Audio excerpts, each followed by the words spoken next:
Kui sul on kodus akusüsteem, siis kuule edasi. Varasemalt said akuomanikud lisatulu teenida ainult reguleerimisturult, ehk lisatulu tekkis aktiivselt käskudele reageerides. Kas siis andes energiat võrku tagasi puuduse korral või laadides, kui on ülejääk.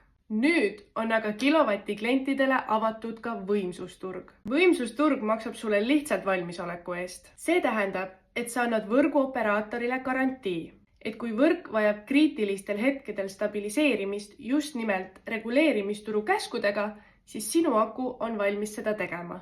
Tegemist on täiesti passiivse sissetulekuga ning hinnanguliselt on võimalik juurde teenida 20+% reguleerimisturu tasust. Täpsed summad sõltuvad siis sinu aku suurusest ja turuolukorrast. Liitumine võimsusturuga on väga lihtne, kuid see eeldab, et su aku osaleb ka reguleerimisturul. Seega, kui sul on kodus akusüsteem, siis vaata lähemalt kilovatt.eu/võimsusturg.